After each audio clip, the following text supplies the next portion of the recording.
अब प्रधानमंत्री मोदी का एक और बड़ा राजनीतिक विरोधी जेल से बाहर आकर सक्रिय हो जाएगा और वो उनके खिलाफ जबरदस्त दुष्प्रचार करेगा, उनके खिलाफ जबरदस्त एक बड़ा मोर्चा खोलने की कोशिश करेगा।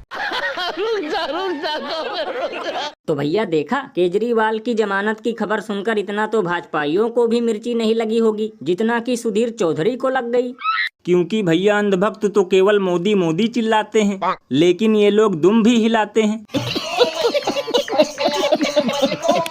मतलब दिन रात चरण वंदना करने वाले और झूठा प्रोपेगेंडा फैलाने वाले दुष्प्रचार पर ज्ञान दे रहे हैं। और लल्लन भैया, कभी कभी तो मैं सोचता हूँ कि इन लोगों को बीजेपी का पट्टा या टोपी पहनकर स्टूडियो में बैठना चाहिए, क्योंकि ये पत्रकार की कम और चाटुकार की भूमिका ज्यादा निभाते हैं। ये बिल्कुल सही कहा आपने, क्योंकि भैया कभी कभी मैं खुद सोचता हूँ कि छुट्टी के बाद ये लोग स्टूडियो से सीधे जुमला गुरु के पैर दबाने जाते होंगे और बीजेपी के दफ्तर में झाड़ू पोंछा भी लगाते होंगे। ये बड़ी अच्छी बात कही आप।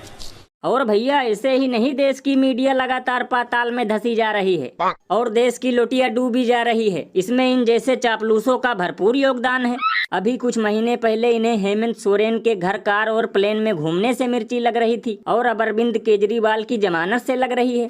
लल्लन भैया, इसीलिए तो लोग घनघोर बेइज्जती करते हुए ये कहते हैं कि दलाल एंकरों ने भी खाया है दबाकर इलेक्टोरल बॉन्ड का माल, इसीलिए बनकर बैठे हैं सरकारी दलाल। और अभी तो रुको, क्लाइमैक्स अभी बाकी है। आप एक बार बताओ, 10,000 तो कमा लिए गए तो आपको दे देंगे। 5,000 दो, चलो। क्यों जी? अरे 5,000 रुपए दो। 5,000 रुपए दे रहे हो नहीं दे रहे हो? अब इससे ज्यादा नीचे नहीं आएगा। चेक नहीं देना, 5,000 रुपए कैश देना। अब कैश कहाँ से दे दूं? चेक दोगे तो 50,000 दो।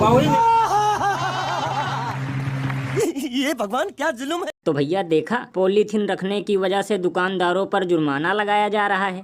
और कमाल की बात तो ये है कि अगर केस में जुर्माना भर दिया तो 5,000 और अगर वही चेक में दिया तो 50,000 देने होंगे।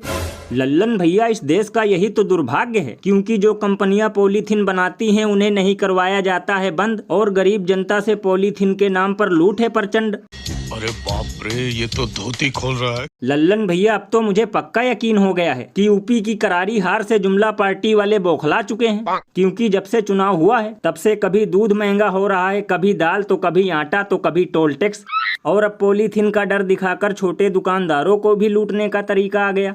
ये बिल्कुल सही कहा आपने। वैसे भैया मेरे हिसाब से इन लोगों को उस दुकानदार पर पेनल्टी लगाने के बजाय पॉलीथीन पर निबंध लिखवा कर छोड़ देना चाहिए था।